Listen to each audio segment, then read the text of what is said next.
Le 26 août 2020, le président de la République démocratique du Congo, son Excellence Félix Tshisekedi Tshilombo, rend hommage à une personne. Plusieurs personnalités du droit congolais lui rendent aussi hommage. Cet homme, c'est le bâtonnier Jean-Joseph Mukendi wa Mulumba, avocat près la Cour de cassation et le Conseil d'État, doyen du Conseil de l'Ordre national des avocats de la République démocratique du Congo, député national de la 3e législature. Du procès des 13 parlementaires au procès historique de la première alternance de la RDC, aucun grand procès en RDC ne s'est tenu sans sa présence. Décédé le 24 mars 2020, en son hommage, nous avons voulu savoir qui était vraiment le bâtonnier Jean-Joseph Mukendi wa Mulumba. Le bâtonnier Jean-Joseph Mukendi wa Mulumba est né le 4 avril 1946 dans la province du Kasaï central. Il était un enfant droit, un enfant juste, un enfant correct, sur qui on pouvait vraiment compter. D'ailleurs, je me rappelle, même moi, le cadet, lorsque je me laissais aller dans le mensonge ou à d'autres sortes de bêtises, notre maman, pour me conscientiser, me disait toujours ceci: tu dois savoir qu'à ton âge, ton grand frère Jean-Joseph était un enfant correct qui faisait toujours ce qui est juste et droit.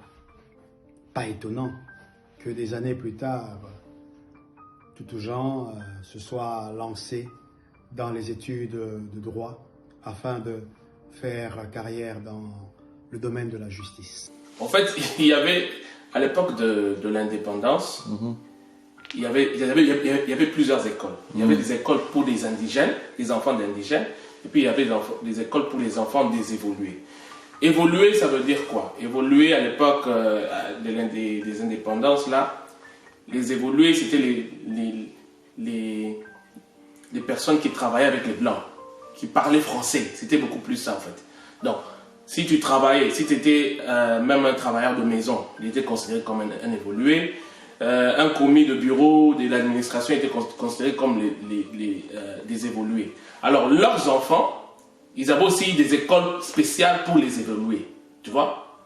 Alors, c'était différent qu'un villageois. Eux, ils étudiaient parfois dans les langues du village encore. Ils étudiaient encore en lingala, en chiluba, en swahili, kikongo.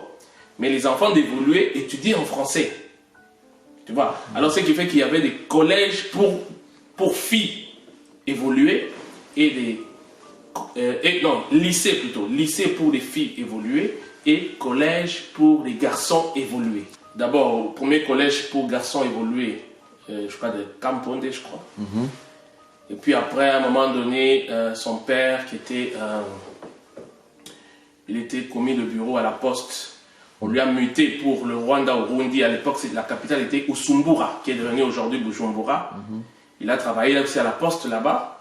Et comme le Rwanda au Burundi, c'était un même pays, on l'a envoyé au collège pour garçons évolués qui était à Boutare. Ça s'appelait Astrida. Il a étudié à Astrida, c'était un collège pour garçons évolués. J'ai découvert Jean-Joseph Mukendi wa Mulumba un matin du 16 février 1971 dans la salle d'audience de la cour d'appel de la Gombe, où je devais prêter serment d'avocat. La cour d'appel siégeait à l'époque dans ce qui est devenu aujourd'hui le tribunal de paix de Gombe. Et c'est là que, alors que je me croyais être seul, à prester serment, je vois à mes côtés un autre candidat, un autre impétrant. Et on prête serment, moi le premier, parce que mon diplôme était antérieur au sien, Et lui, il prête en deuxième lieu serment. Alors, cet événement, prêter serment à deux, nous a liés depuis ce jour-là. Et nous sommes devenus des jumeaux.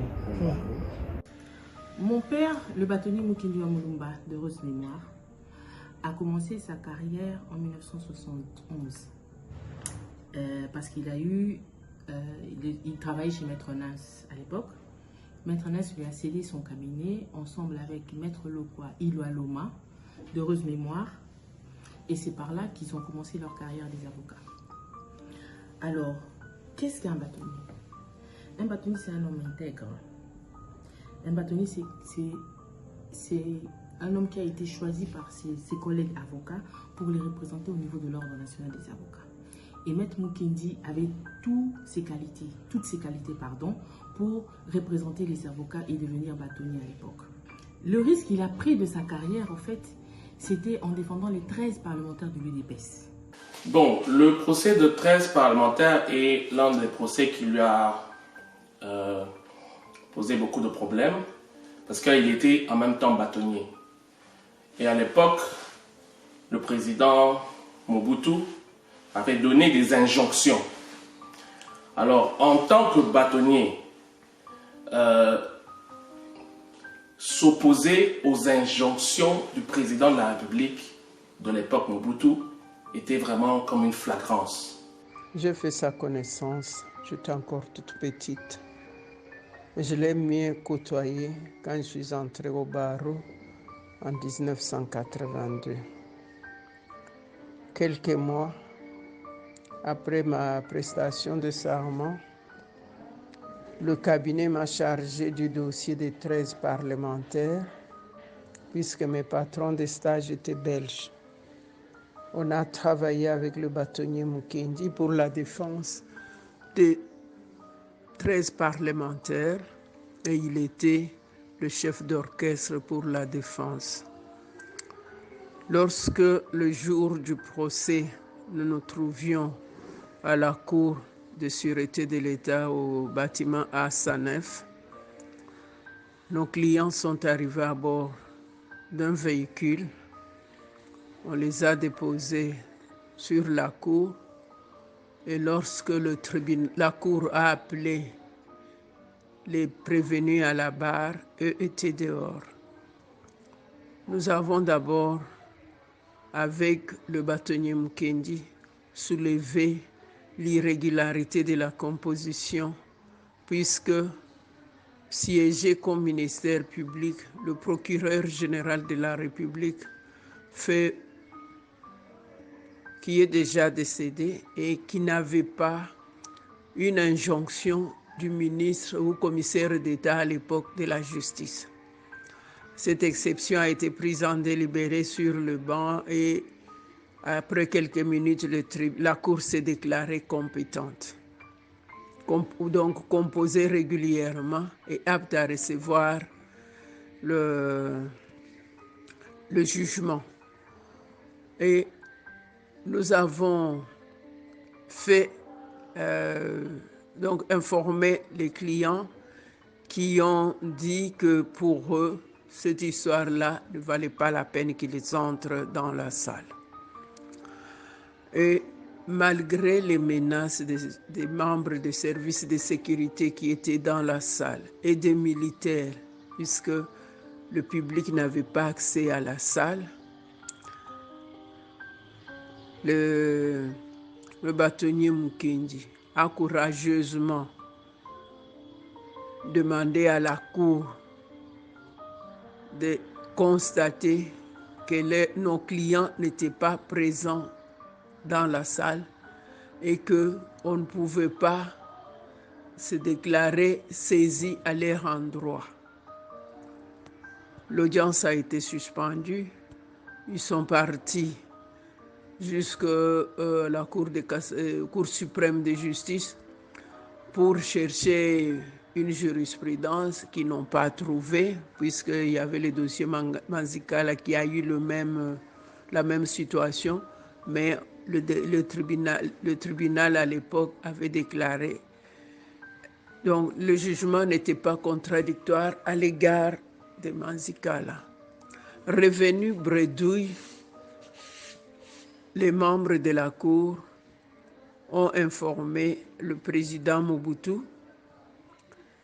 Une réunion circonstancielle de ministres s'est tenue et on les a obligés à continuer à juger le même jour puisque Mobutu attendait l'arrêt le soir. La Cour est revenue, nous avons maintenu notre position. Personne n'a représenté. On voulait nous obliger à représenter nos clients, ce qui a été refusé par le bâtonnier Mukendi, qui était notre coordonnateur de la défense. Et le jugement, donc l'arrêt de la Cour est sorti, contradictoire à l'égard de tous les prévenus, présents ou absents.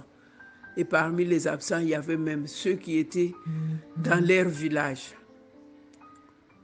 Mais comme on ne pouvait pas aller à la Cour suprême, nos clients ont été ramenés à Makala et puis renvoyés dans leur village. On est resté à Kinshasa. Oui, vers les années 1982-83, l'image que je me rappelle, c'est que vers 5 heures du matin, une jeep de militaires, parce qu'à l'époque, il n'y avait pas encore, à l'époque de Mobutu, la police n'existait pas encore, c'était les militaires qui étaient considérés comme des policiers.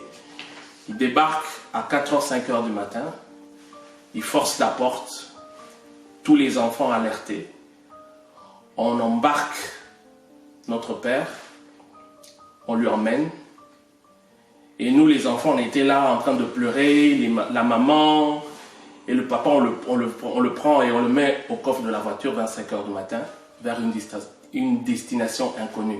Ça, c'était vraiment un choc. Déjà en tant qu'enfant, on avait 5 ans, 8 ans, voir votre père, on l'embarque comme ça, on le met dans le coffre d'une voiture et on n'avait pas de nouvelles de lui pendant comme ça. Et on était obligé d'aller habiter parfois chez les amis de la famille, bien chez les grands-parents. C'était des moments aussi difficiles pour la famille. Le bâtonnier a été arrêté au motif qu'il s'était opposé à ce que les agents de la sécurité puissent entrer dans son cabinet pour fouiller sans mandat, et de deux, qu'il avait dissimulé les documents de l'UDPS parmi les documents top secrets de son cabinet. Cette histoire a énervé le monde entier, ce qui fait que le président de l'Union internationale des avocats est descendu à Kinshasa pour participer à l'audience où le bâtonnier devait comparaître. Arrivé à l'audience, le bâtonnier a comparu et avant même qu'on ouvre la bouche, le tribunal a déclaré sa composition irrégulière, ce qui faisait la honte de notre juridiction, de notre justice, puisque en ce moment-là, les dossiers ne contenant rien, le tribunal pouvait tout simplement acquitter le bâtonnier par défaut de preuves.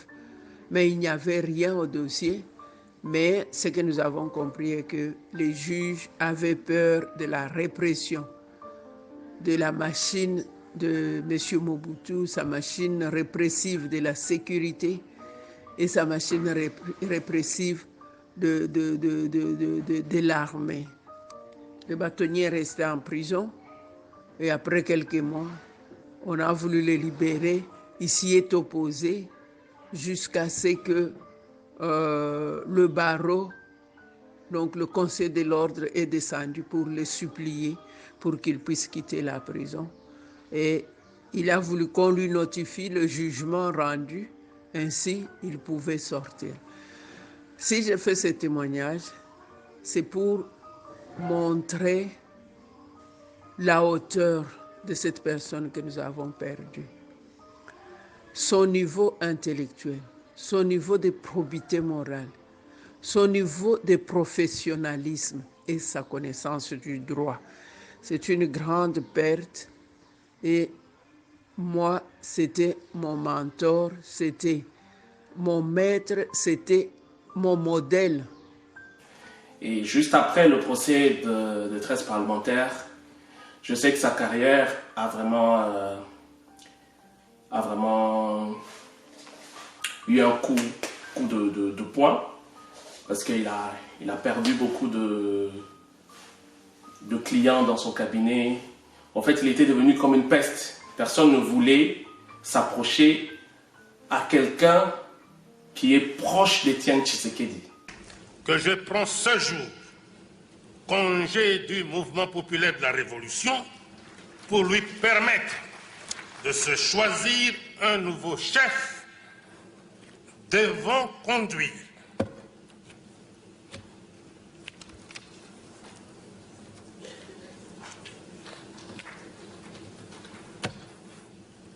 Comprenez mon émotion.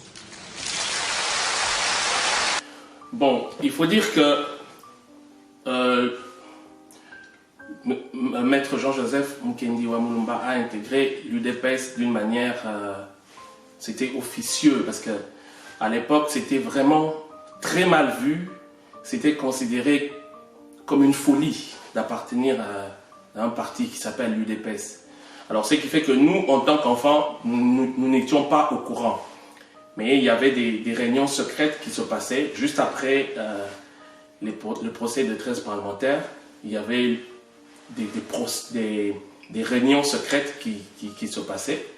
Mais nous avons su officiellement que notre père a intégré l'UDPS. C'était juste après le discours du feu président Mobutu, le 24 avril 1990.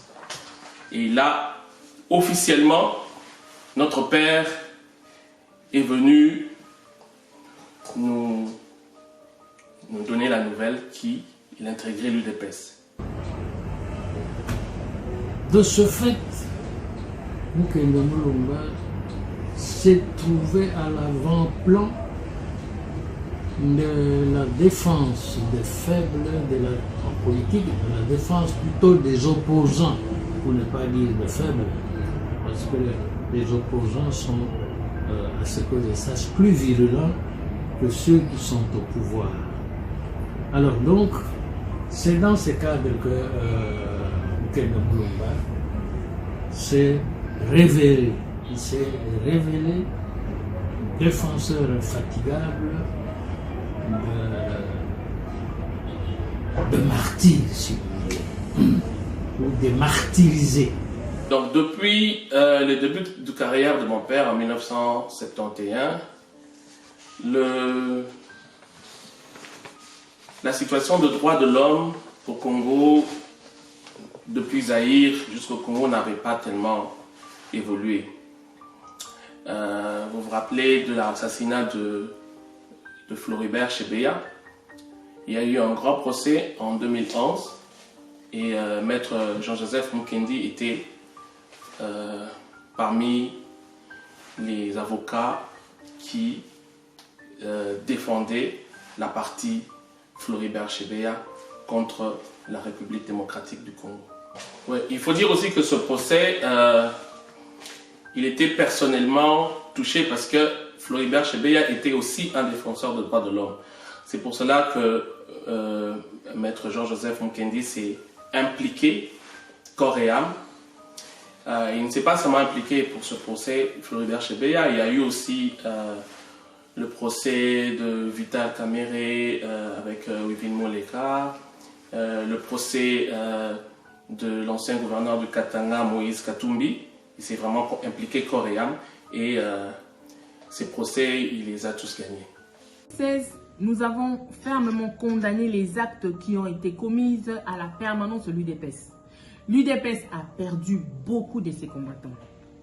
avant l'accession au pouvoir. Et nous continuons à déclarer que justice soit faite jusqu'à présent pour tous les membres que nous avons perdus à l'UDPS. Oui, le 19 septembre 2016 était une date qui l'a fortement marqué parce que il y a eu des combattants de l'UDPS qui ont été brûlés vifs au sein même du siège du parti. Et ça a vraiment affecté Maître Jean-Joseph Mukendi parce que j'ai parlé avec lui ce jour-là au téléphone. Il était vraiment affecté et jusque-là, il avait voulu faire quelque chose pour que la justice puisse au moins indemniser ces familles-là de personnes qui ont été brûlées. Mais malheureusement, jusque-là, justice n'a pas été faite. Beaucoup d'appeler la cause RCE 001 pendante devant votre cour constitutionnelle. Merci beaucoup. Alors, en 2018, il y a eu l'alternance politique. Nous pouvons dire que c'est la victoire de l'UDPS. Non seulement de l'UDPS, mais c'est la victoire du peuple. C'est le peuple congolais qui a gagné. Et aujourd'hui, l'UDPS est au pouvoir. Aujourd'hui, il y a l'état du droit. Oui, ce jour-là, en parlant avec lui au téléphone, après l'investiture de Félix Tshisekedi, il m'a dit qu'il aurait bien voulu que Étienne Tshisekedi soit là pour vivre ce moment. Parce que c'est une victoire de plus de 40 ans de lutte pour les gens qui ont milité pour la démocratie, la justice et l'état de droit. Rendre hommage de l'illustre disparu. Devant sa photo.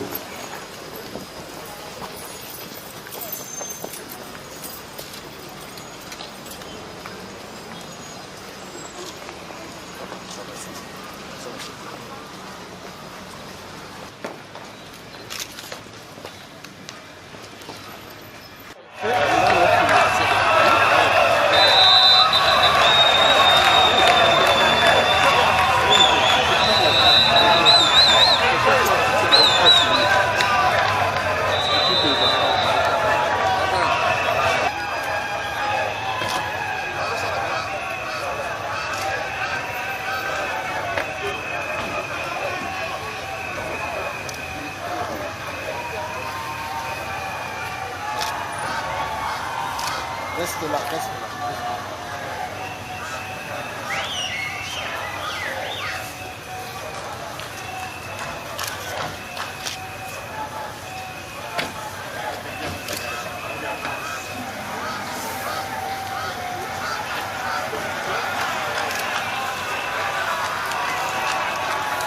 On va tous à droite. On va tous à droite ici. Bougez.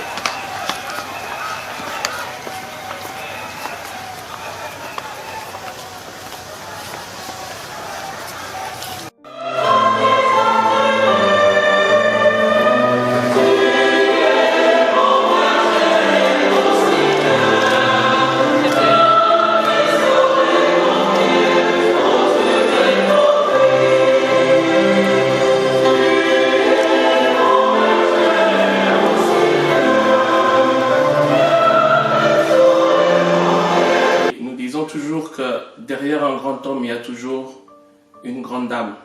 Nous aimerions remercier notre mère, Caroline Mujinga Kongolo, parce qu'elle a traversé des moments durs, elle nous a élevés pendant des moments difficiles, et il faut vraiment avoir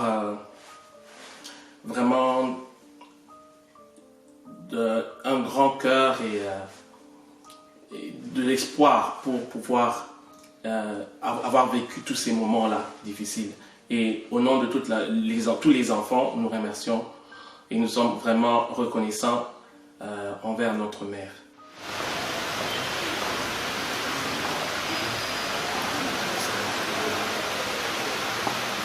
Nous allons d'abord donner la parole aux petits-enfants de Jean-Joseph Mukendi. Bonsoir à tous.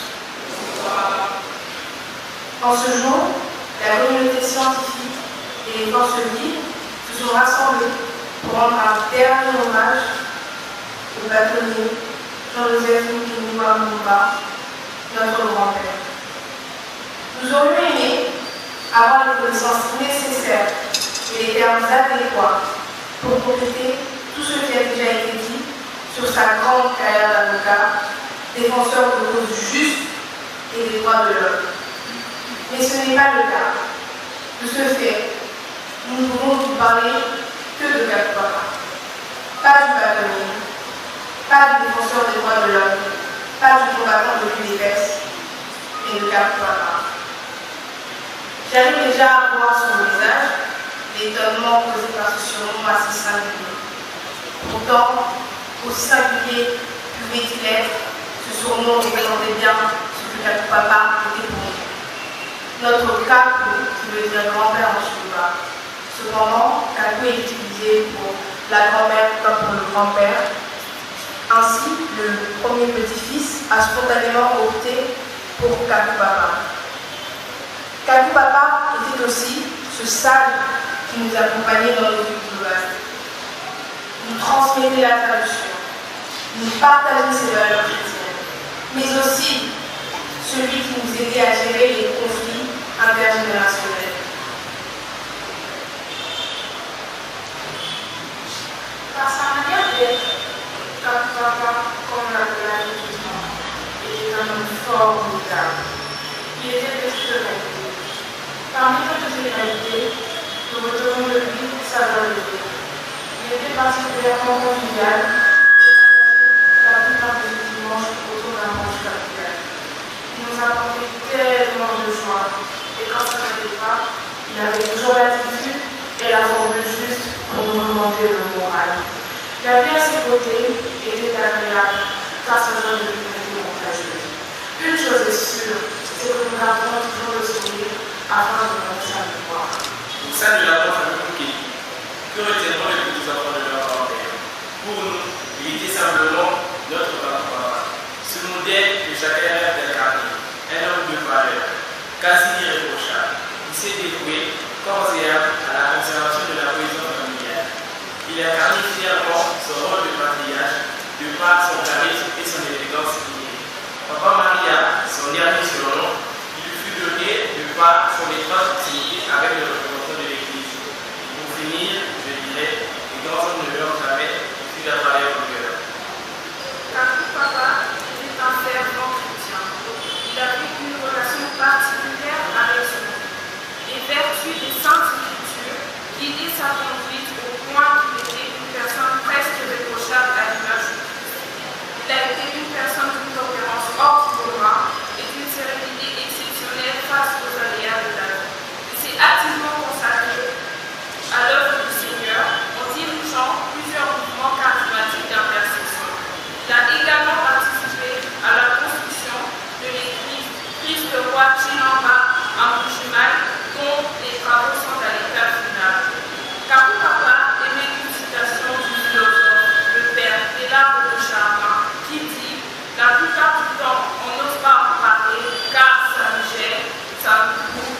Pourtant, c'est la mort qui nous aide à vivre. » En sa mémoire, cette citation devient à nous. Nous avons dit et nous vous remercions.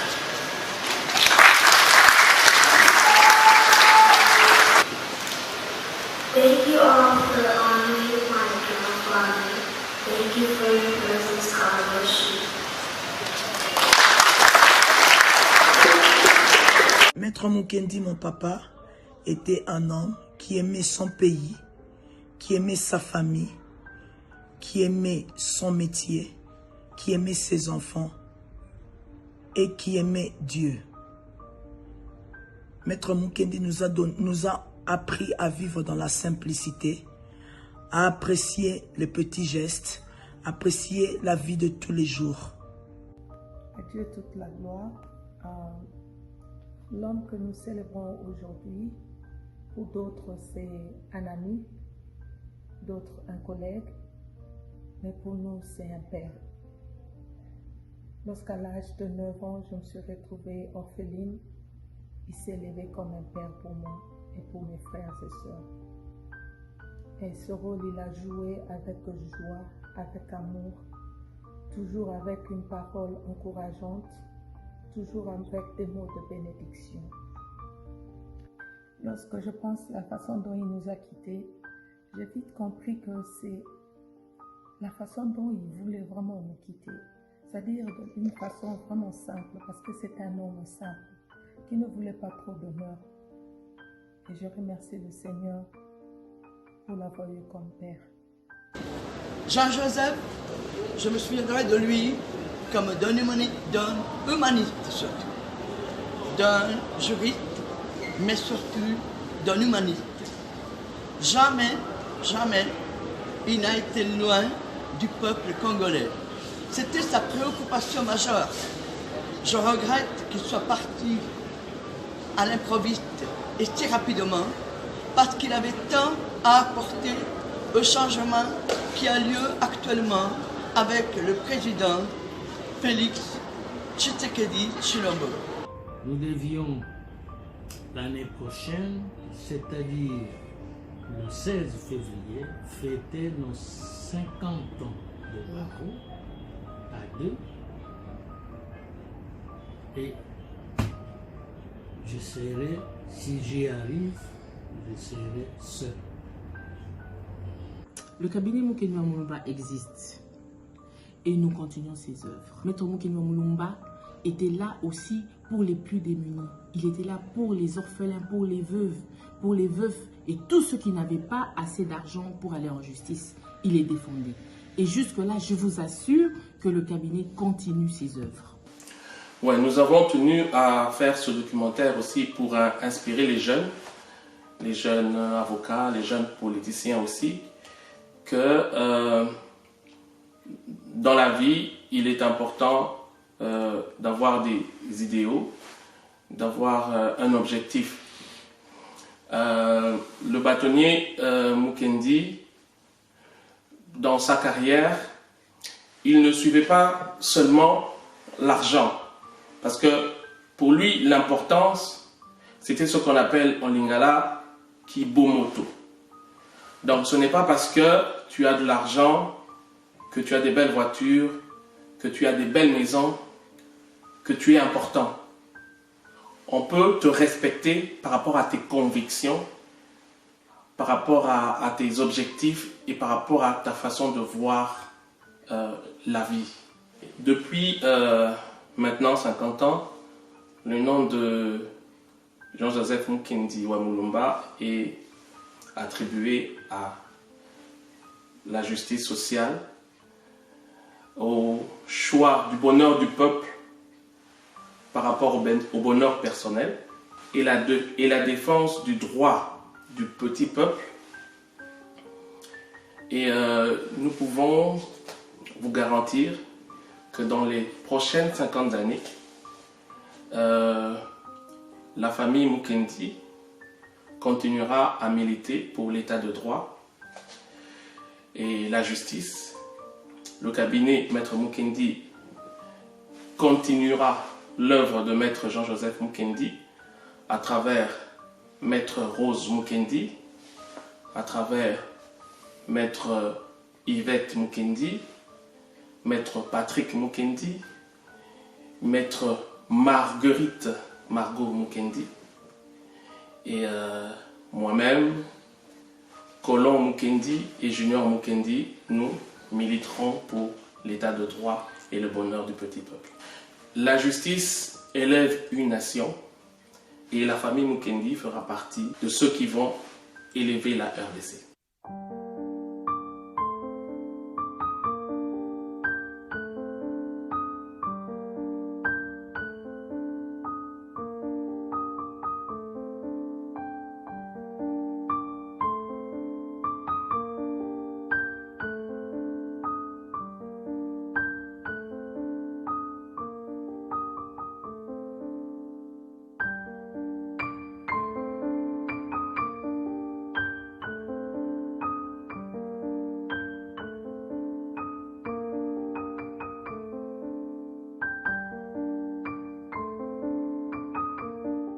avec un cabinet composé à 89% de gens du même espace linguistique, dont 60% ont des liens de sang directs, dans un pays composé de plus de 450 ethnies, Félix-Antoine confirme qu'il est le président le plus tribaliste non seulement de la RDC, mais du monde. Il nomme François Beya-Kassongo, conseiller du président de la République en matière de sécurité. Il fait de son ami personnel originaire du même village que lui, Sylvain Kabongo, secrétaire particulier. Cet homme, connu sous son vrai nom Topin Mokange-Chayi, est un complice de longue date du président de la RDC. Avec lui, ils ont été impliqués dans les années 90 et début 2000 dans des dossiers judiciaires en Belgique. C'est ainsi que, pour fuir la justice européenne, Topin Kabongo s'était réfugié au Canada où il vivait de l'aide sociale jusqu'à la nomination de M. Félix-Antoine à la tête de la RDC. Topin Kabongo fait nommer ses deux frères, M. Jean-Claude Kabongo et M. Badibanga Kabongo, respectivement conseiller spécial en matière d'investissement et conseiller spécial en matière de lutte contre la pauvreté. M. Vidier Dzimanga est un autre louba de l'entourage bruxellois de Félix Dzilombo, connu pour la contrebande, falsification et contrefaçon, et nommé conseiller spécial en charge des questions stratégiques, avec sa cousine, Mme Bestine Kazadi nommée conseiller spécial en matière de coopération et d'intégration régionale. La liste est loin de s'arrêter là. Félix Dzilombo nomme son oncle, connu sous le nom d'Abeteo Dzilomba, comme conseiller principal au Collège Culture, Arts et Questions Religieuses. Ses cousins Jean-Paul Moulamba, Paul Mundela, Gilbert Mundela Dzimanga, de triste mémoire, et Michel Moulamba, vont occuper les postes d'assistant logistique, d'assistant personnel. Revenons sur Gilbert Mundela Dzimanga, décédé mystérieusement en janvier 2020 à Nairobi, au Kenya, pendant qu'il était en mission officielle de son patron. Les manifestes de l'aéroport de Nairobi révèlent que depuis mars 2019, M. Gilbert faisait de navettes chaque week-end en jet privé en train Gili et Jomo Kenyatta avec des malles pleins de devises étrangères pour le déposer dans les comptes ouverts à Nairobi par le nouveau homme fort de la RDC, en complicité avec les autorités kenyanes, qui se réclament être parmi les parrains du pouvoir de Félix. Dans le milieu d'affaires et politique, on raconte qu'avec la mort suspecte de Gilbert, le président congolais a perdu des millions de dollars dissipés dans des comptes, dont Gilbert seul connaissait le secret et était le seul légalement à avoir accès. On raconte même que sa mort est liée à cette volonté de soustraire Félix à accéder son butin caché au Kenya. Et depuis, le président de la RDC n'a plus de bonnes relations personnelles avec les autorités kenyanes. Revenons à notre chronique du tribalisme à la tête de la RDC. D'autres proches louba de l'ethnie du président congolais occupent des postes tout autant stratégiques que lucratifs.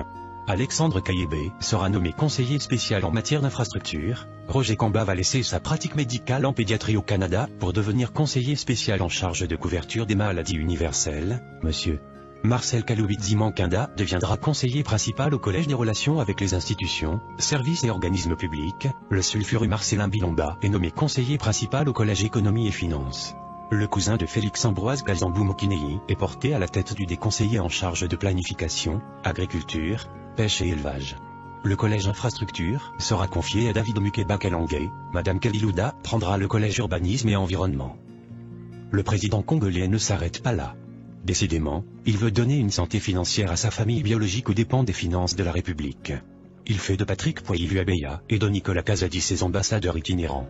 Il va chercher son gourou Yazuki Tanguay et fait de lui haut représentant et envoyé spécial et place José Kazadimboui comme un de ses représentants personnels, alors que Rémi Kankou devient son envoyé spécial, M. Alain Tatibilolo son intendant, M. Jacques Ilonga Mouila, décédé, Clarisse Kankou, Gabin Kalambayi Kapena, M. Francis Kayebé et son cousin Taylor Lubanga deviennent tous ses chargés des missions. Ses cousines Clémentine Zibola et Mme Bibiche Kabegele deviennent respectivement secrétaires administratifs et chargés des relations publiques. Sans oublier Jean-Claude Bukassa nommé assistant du conseiller spécial du chef de l'État en matière de sécurité, M. Freddy Kangoudia, chef du protocole adjoint, Abraham Levakabwanga, directeur de la presse présidentielle, François Miamba, coordonnateur national du conseil présidentiel de veille stratégique, son frère Claude Zizegli, coach sportif personnel du chef de l'État, son oncle, Monseigneur Mulomba, décédé, chef de la maison civile du président. La liste n'est pas exhaustive. Car il suffit de gratter la composition des cabinets de chaque conseiller cité ci-dessus pour constater que la quasi-totalité de ces cabinets sont composés des membres de famille de ces conseillers, tous louba, comme le chef de l'État congolais, Antoine Félix Dzilombo. Ni le parti politique de ce président, ni les ministres qu'il a placés au sein du gouvernement de la coalition, ne font la différence. L'épisode suivant de cette enquête se concentrera sur la stratégie de bouc émissaire mise en place par ce président pour rejeter l'accusation du tribalisme sur ses adversaires et opposants politiques, afin de cacher ses propres forfaits.